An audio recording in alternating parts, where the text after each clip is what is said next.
Mm-hmm.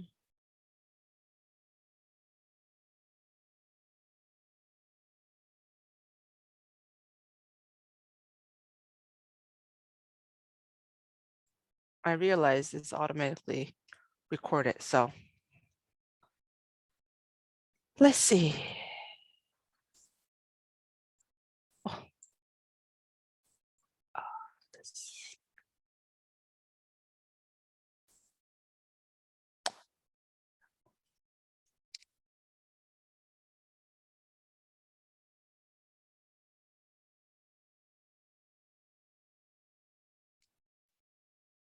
Hello, everyone. If you're just joining us, we'll just give a few minutes for people to start joining the call.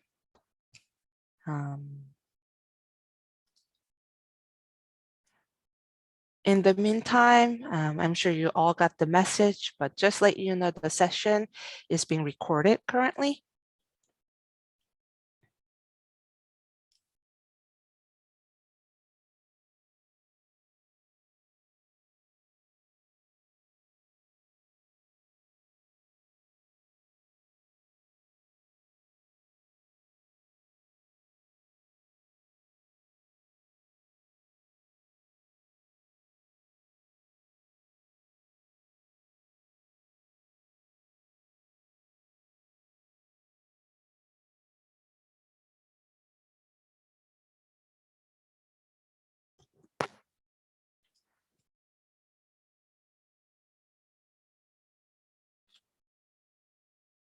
So I think I can go ahead and start introducing our presenters. Yeah, I think we had about 16 people register for the webinar, and looks like people are start joining the call. So I am very delighted to introduce my wonderful colleagues from American Institutes for Research for today's topic, introducing some of the tools available to analyze NAEP data.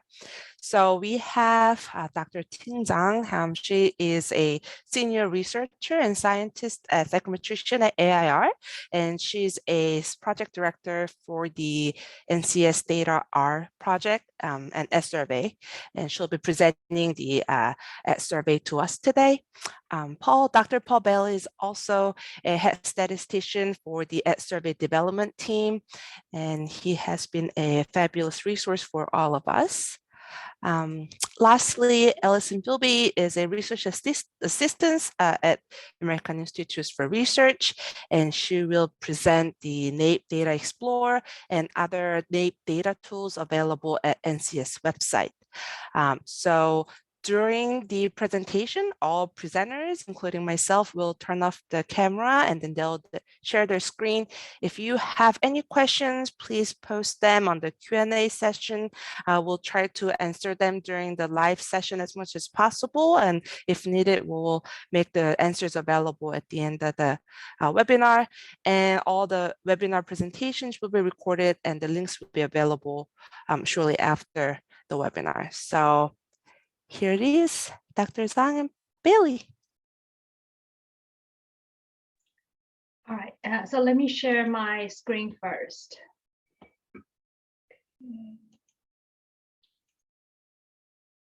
All right, so can you see my screen? Yes. All right. Okay. All right, so I don't have anything to add. So I'm going to co-present this survey package with Paul.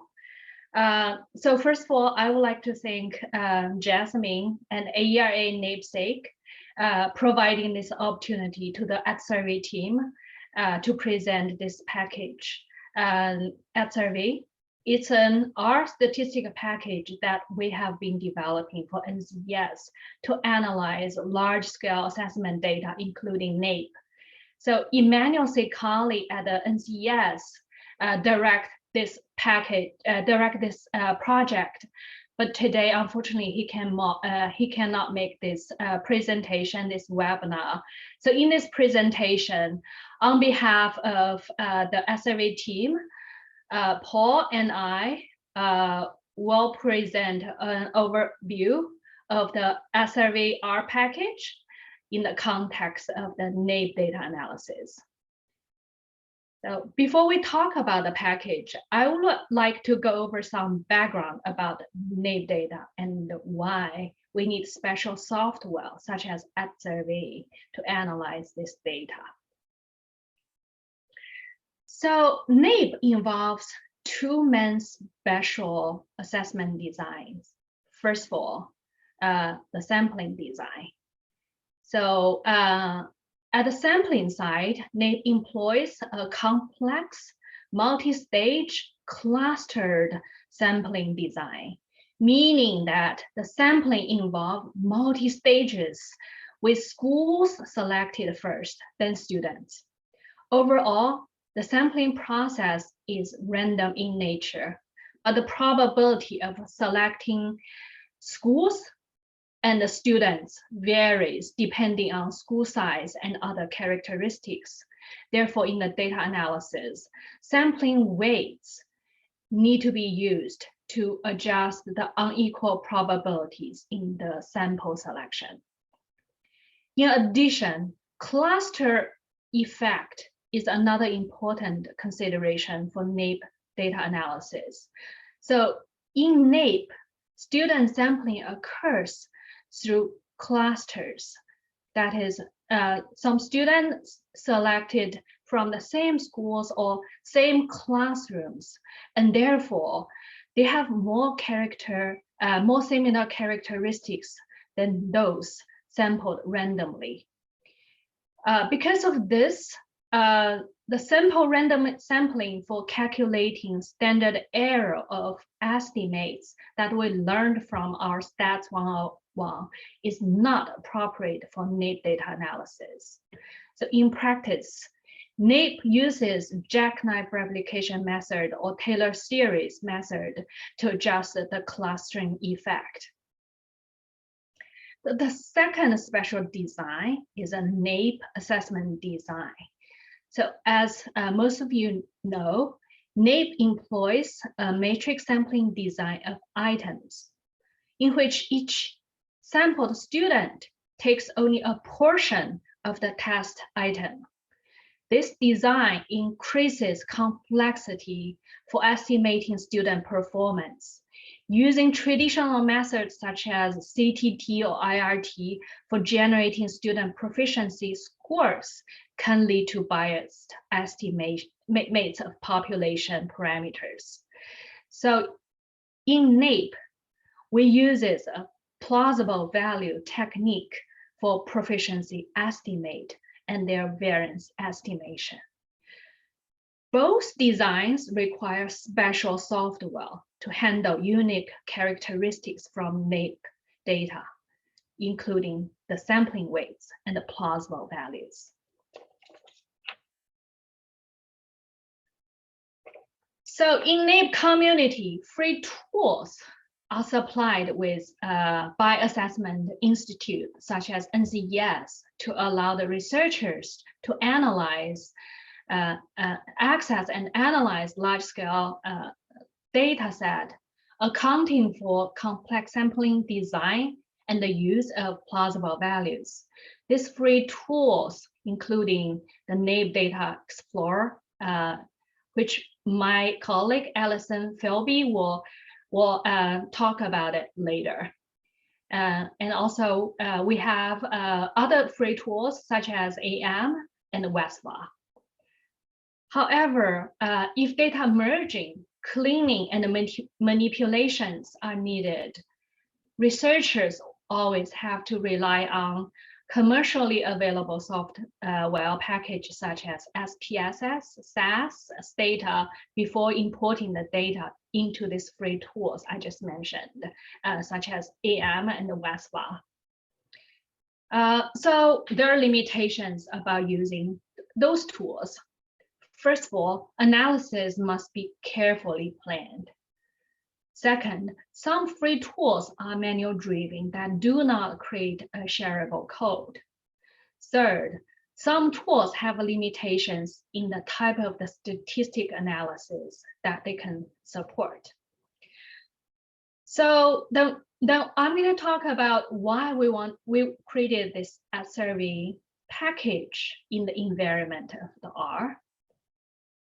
So first of all, R is free and open source. Users can legally use and edit our package code.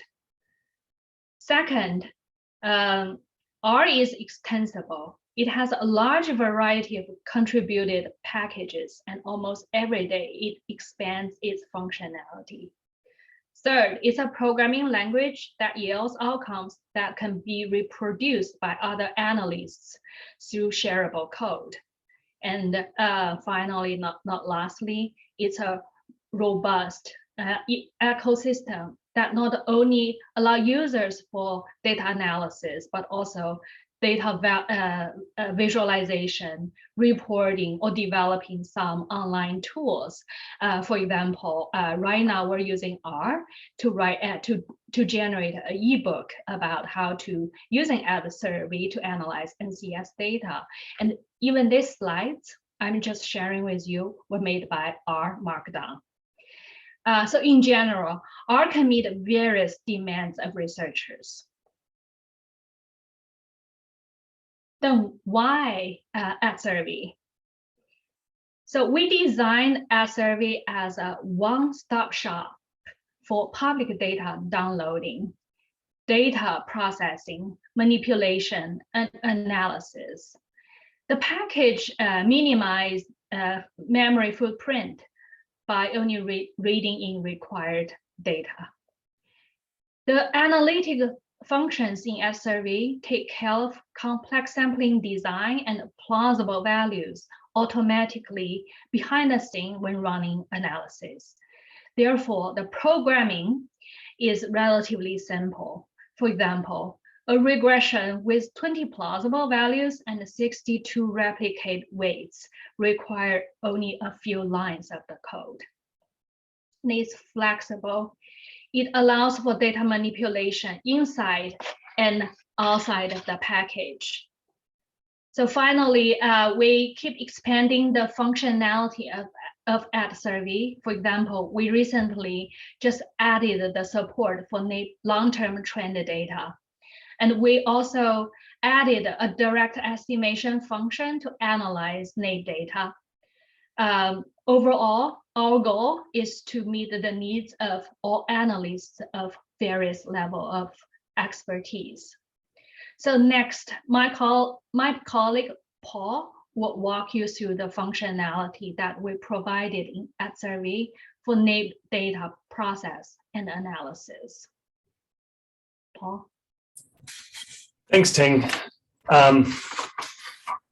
So I'm going to talk about how we actually use EdSurvey, and the first step is a one-time step, which is getting your machine ready, and then we're going to break all these down. We're going to talk about how you understand your data, how you manipulate your data, and then how you run analyses.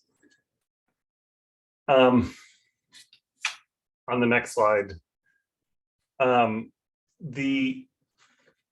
first step, or the 0th step, as we have it indicated here, is, and it's a one-time thing, is you install R, you install EdSurvey, and then at that point you can read in NAEP data. If you already have NAEP data, of course, you need a license to use NAEP data.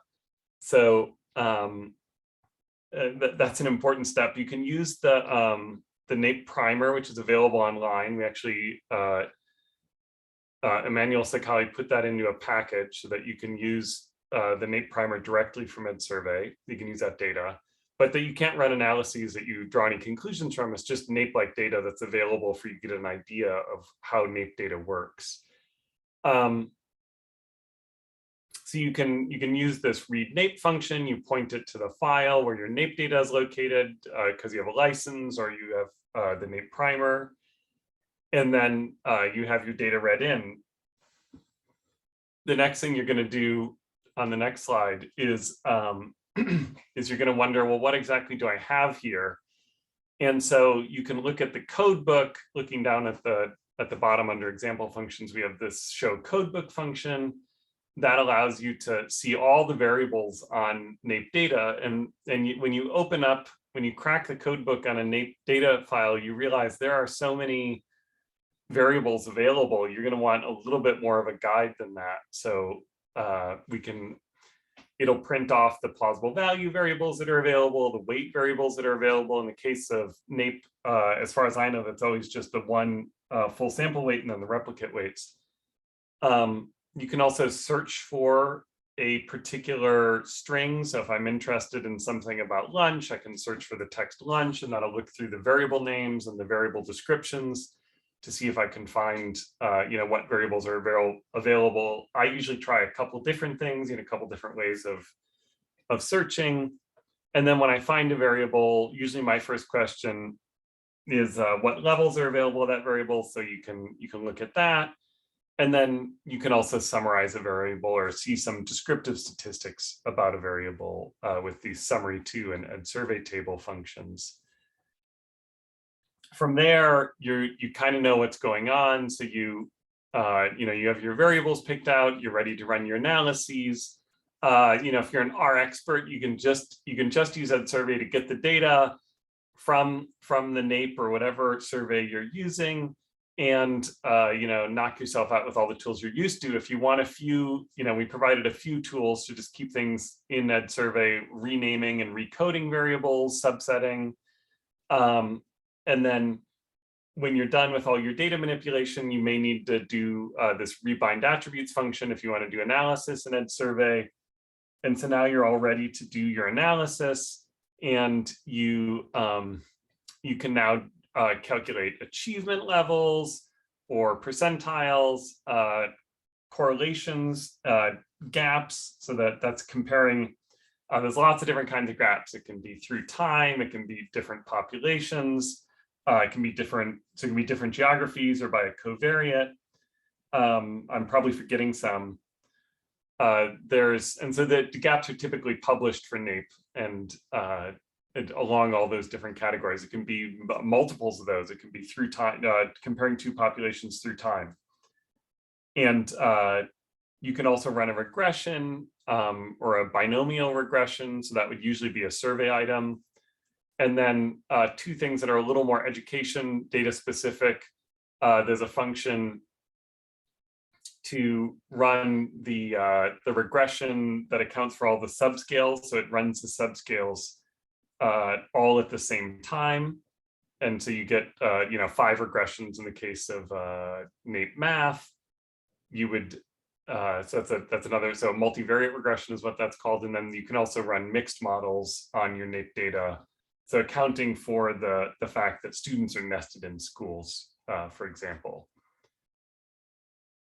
And then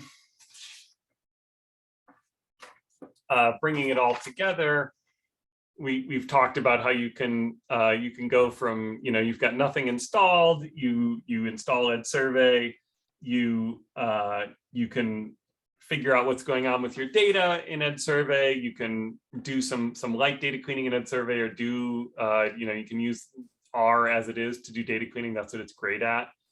And then in the end, you run analyses, and you have a variety of analyses. Ting? So Paul just provide an overview of what EdSurvey can do at a very high level. If you're interested to learn how to use EdSurvey to analyze NAEP data or other large-scale assessment data, such as teams, we actually provide multiple education resources. First of all, you can attend EdSurvey workshops. So every year at AERA, my team present a one-day workshop. So this year we just had a virtual workshop, actually recorded by AERA, a professional development team. Right now is at AERA webpage. So if you're interested, you actually can pay a price to purchase the recording.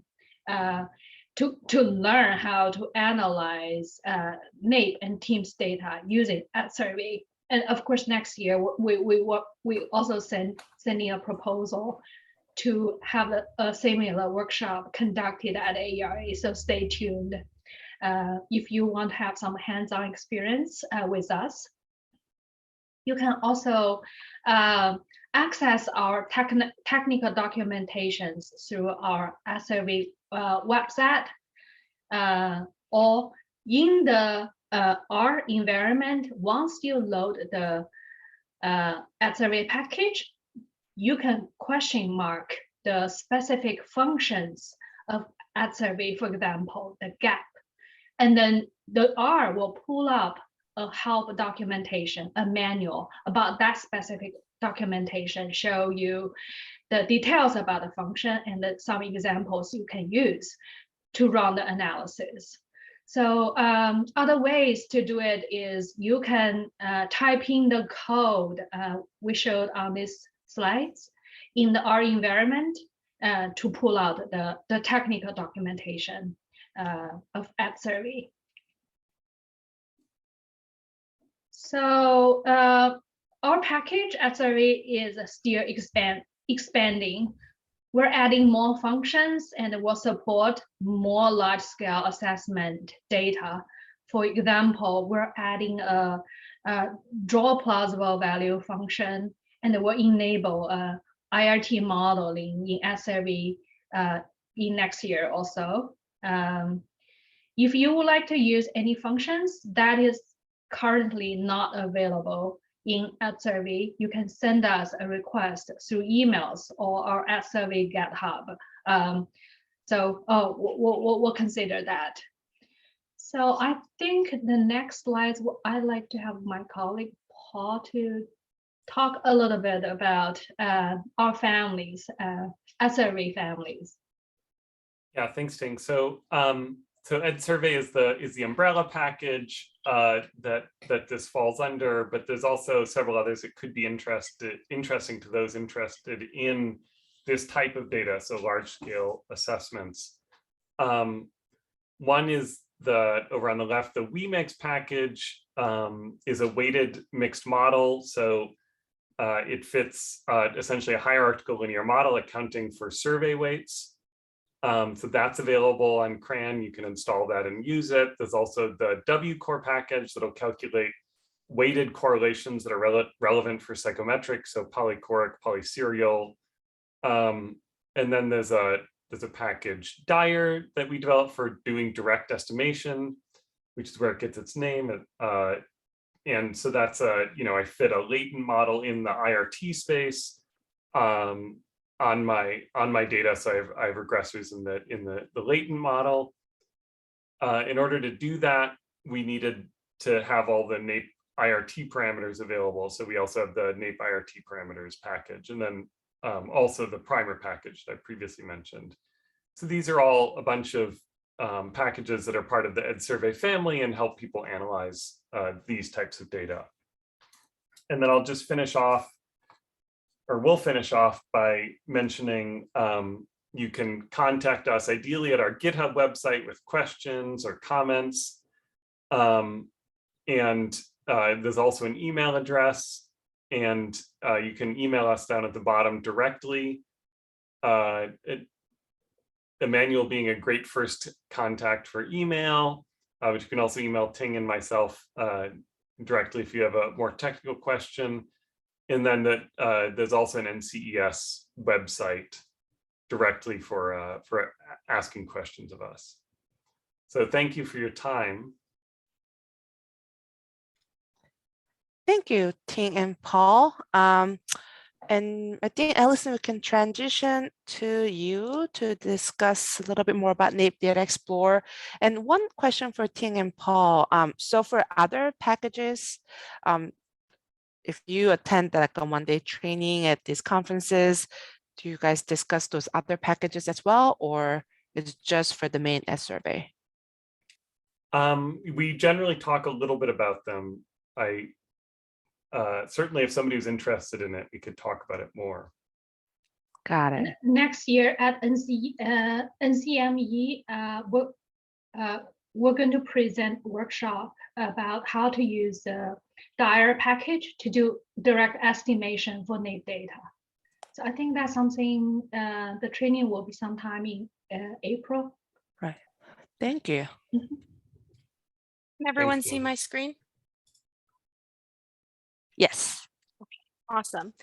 Yeah, thank you, Ting and Paul. I'm Alison Filbey, a research assistant at American Institutes for Research.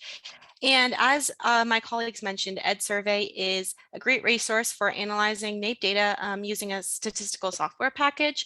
However, if one is looking to quickly examine NAEP performance data or answer questions regarding education in the United States without the use of a statistical software package, NAEP has free online tools for the general public to use that are incredibly useful. So I'm going to present on a few of those. The first being the NDE, or the NAEP Data Explorer. So this is a database that is maintained by the U.S. Department of Education and contains NAEP assessment data from all years, subjects, and grade levels. So users are able to create charts and tables and other visuals with both performance data and contextual data, including school, teacher, and student data, and demographic factors, students' effective disposition, and teacher experience. So using the NDE, you're able to conduct significance testing, gap analysis, and limited regression analysis without any special statistical software. So I'm going to briefly discuss some of the advantages and the limitations of the NDE. So as I previously mentioned, this is a free public resource and one does not need a restricted use data license in order to use this, and restricted use licenses applying for one and receiving one can be quite a lengthy process. So it's really great that there's this free resource online for the general public to use without any restrictions. Additionally, you do not need any special statistical software, such as, our packages to compute the correct standard errors and estimates. And you're able to use the NDE without any advanced statistical knowledge about NAEP's complex sampling design. Additionally, it provides a snapshot of education and population change within the United States. So looking at student performance over time, as well as demographic factors within the United States and how they have changed for students looking at all NAEP assessment years.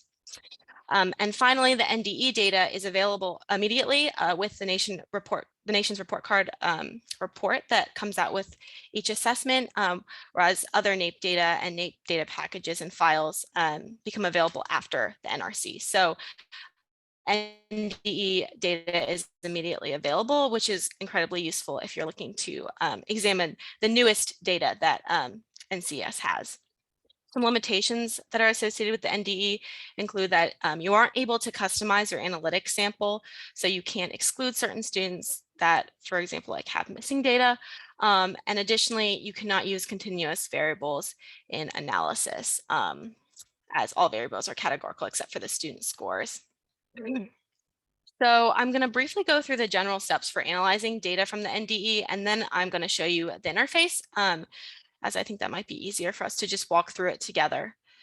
So first, before you start, you're going to want to go and find the NDE. So you can just do this by typing into Google the NDE or NAEP Data Explorer, and it should come up with the website. And I'm going to share what that's going to look like. So this is what the NAEP Data Explorer looks like, the interface. And in order to create a report, what you're going to want to do is select your subject, the grade level, and then the year and the scale. So if I select mathematics, and then grade 4, and then it will allow me to select the years that the mathematics assessment was administered, and then I can choose a scale. And then under jurisdiction, you're able to select the so either state, category, or so we have used for analysis, like I said, student, teacher, and school level. And then you can select up to 2 statistics. So we have student performance data as well as counts of students in terms in forms of percentages. So this is, so I'm going to go back to the PowerPoint and we'll go through a few examples.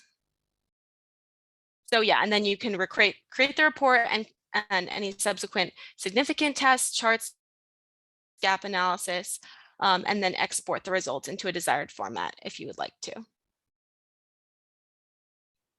So the first example that we have is the research question of, has the percentage of fourth grade students enrolled in charter schools changed over the past 10 years? So for this, we're going to be looking at counts or percentages of students.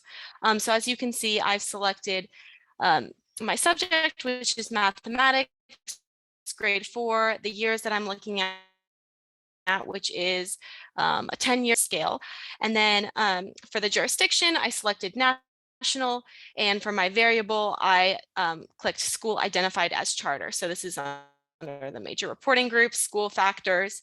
And then for my statistic, we're looking at the percentages of students enrolled in charter schools. So once I created the report, this is what the interface looks like. As you can see, we have the percentage of students enrolled in a charter school and not in a charter school. And I selected create a significance test between years so that I could see if there was a significant difference between 2009 and 2019. And as you can see, as indicated by the stars, the percentage of students enrolled in charter school increased from 2% to 6% from 2009 to 2019. And here I created a visual of that. So as you can see, those enrolled in charter schools are here, and then those not enrolled in charter schools are here. So it's really nice because you're able to create different visuals and ways to view your data as well. Secondly, we're going to go through another example using another feature of the NDE. This feature is the gap analysis, or looking at the change in score difference between two groups over a number of years. So for this example, we're examining the score difference between EL and non-EL students from 2017 to 2019. As you can see in what we selected, we have the mathematics assessment, grade 4, and looking at 2017 and 2019. And then our variable is status as an English learner, 2 categories. And for our statistic, we're looking at this average scale score. So this will be using student performance data. So I selected, once I had my data, I clicked create a gap analysis. And as you can see, this interface pops up where you can select the basis to be using for comparison. So across years, and then between our 2 groups. And then we want to show score details with a table and generate output. And then we receive this output. So as you can see down here, we have the average scale score for EL and non-EL learners in both 2017 and 2019. So we're looking for the difference between those 2 groups between each year. So the difference between, if the difference between to the 243 and 220 in 2019 is significantly different from the difference between 2717 and 243 in 2017. So as you can see from the output, the difference is significant. In 2017, the gap between EL and non-EL students was 2 points larger than it was in 2019. So that's a really interesting feature of the NDE that you can use without any advanced statistical knowledge. It will compute it for you. So it's really helpful in that way. So let's move on to the next slide. So here we have some other useful features of the NDE. You can combine variable categories and collapse them for analysis, and also combining jurisdictions. So various states or regions, if you wanted to combine them together, you are able to. You can also create a cross tab. So that would be creating a cross tabulation with up to 3 variables to see different combinations of data in different groups. And then finally, as I briefly mentioned previously, you can use it to create a limited regression analysis. So using up to 3 variables, you can perform regression analysis with the NDE. So that's also a very useful feature. So that's the NDE, and then here is a list of some other NAEP data tools that are really helpful. And I'll have this here in the PowerPoint, and we're going to actually focus on two of these. So the NAEP question tool and item maps. So I'm going to pull them up now so that we can look at them together on the website. So first we'll go to the NAEP question tool. So NAEP question tools allow users to see the actual questions or some of the actual questions that were used on the NAEP assessment.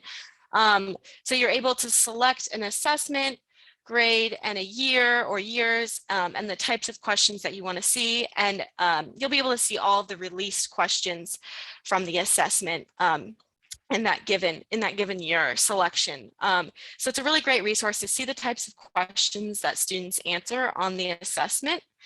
And as you can see, you see the question, the scoring guide, sample responses, if they have them available, and then performance data for each question. So this is a really useful tool if you want to see like the types of questions that students are able to answer on the assessment. And there's different assessments that you can select for this. So not just mathematics, and look through the questions.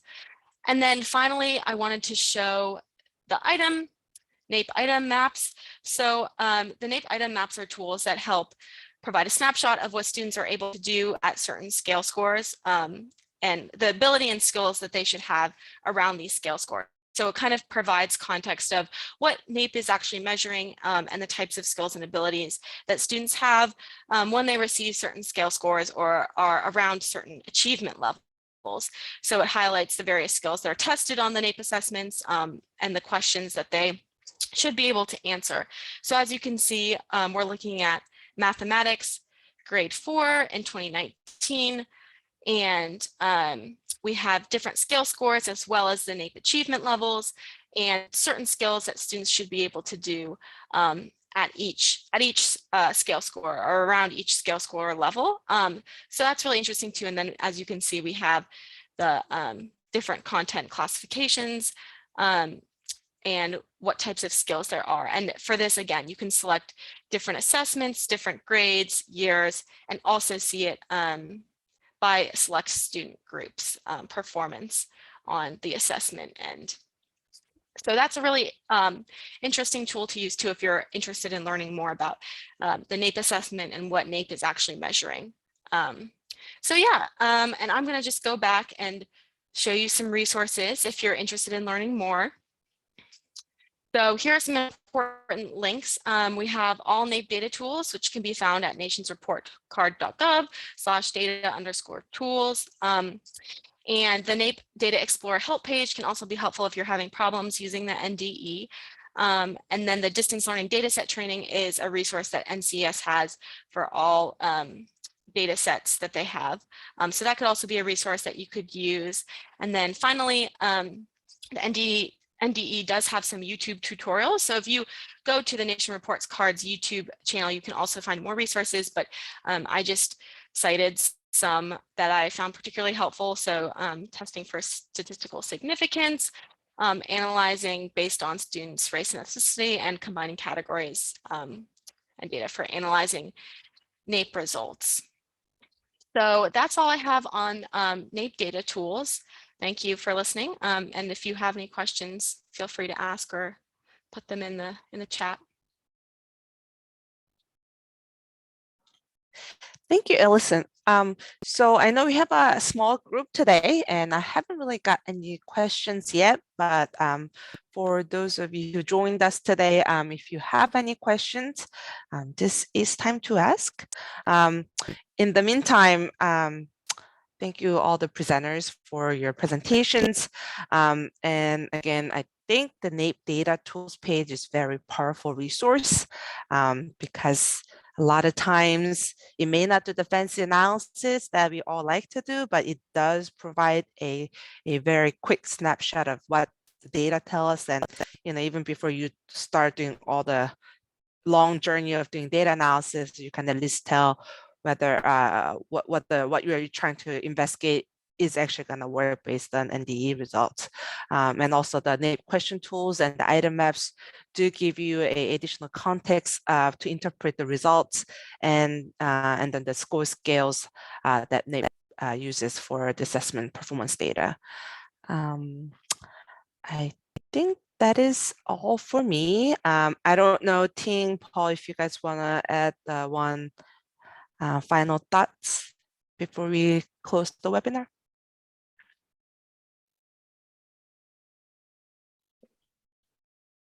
Thank you for inviting us. Thank you for Yes, inviting thank us. Oh, sure. And thank you for all of you. And again, if you guys want a longer hands-on training for an EdSurvey package, just look for AERA and CME. And also, there will be a NAEP data training that's hosted by NCES probably next year, I believe. So when we hear the dates, we'll also announce that through the NAEP SIG listserv. So thank you, everybody. Thank you. Thank you. Bye.